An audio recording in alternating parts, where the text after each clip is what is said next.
step 1 in your pain management will be rest. Now rest is key. Don't go YOLO and continue what you're doing. You'll make things worse. Trust me, you don't want to aggravate the injury and make daily activities like, going to work, for example, harder on yourself. Now, what you want to do next would be immobilize the injured shoulder. You could create a sling like the one in the picture. No, the one in the picture is not created. He bought it out of a pharmacy, or you could create one out of a triangle bandage. Google it, it's all there. And then, as every first aider would tell you, RICE, rest, ice, compress, elevate. Now, in this case, you just want to ice 20 minutes every 2 hours, especially for the first 48 hours. All you gotta do is grab some ice, wrap it in a towel, and place on the injured area. Or, if you want to save the earth a little bit, not waste the water, go get an ice pack, a reusable ice pack. Chuck it in the fridge, and chuck it in the freezer actually, and you'll get a nice pack ready to go anytime you get inflammation or any kind of injury. The last one that I personally recommend, that I've done myself, is to get a pillow. Now what you want to do with that pillow is to support it under your arm. So you want to be sleeping facing up. Put it under your arm so you don't roll onto that side. You don't want to be screaming in delight. Screaming in pain. So this is one of the few things that I recommend.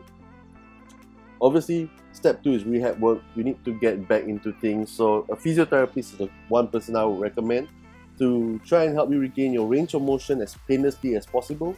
Make sure you spend time doing the rehab work. Never skip your rehab work. The non-sexy stuff is the one thing that actually gets you to the sexy stuff like lifting weights or playing your favorite sport. Last one that I would recommend for step 2 would be a sports massage therapist. Now what's he gonna do?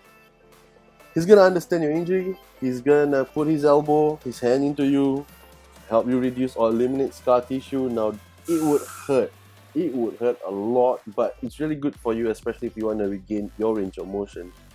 So, step 3 is strengthening. Now, unfortunately, it's nothing to do with your bench press, your squat, your shoulder press. What you want to be doing is a little stuff like isometric strengthening, things that people tend to overlook.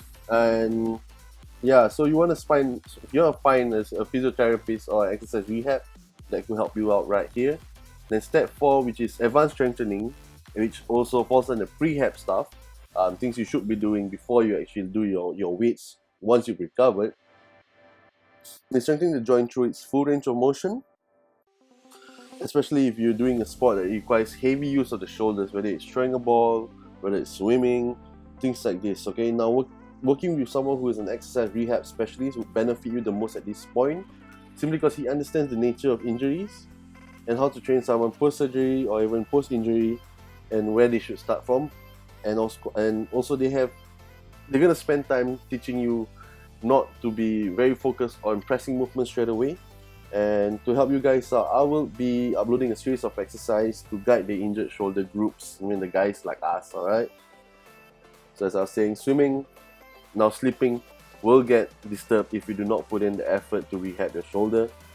Step 5, which is the key important one, is patience, right? So patience, why?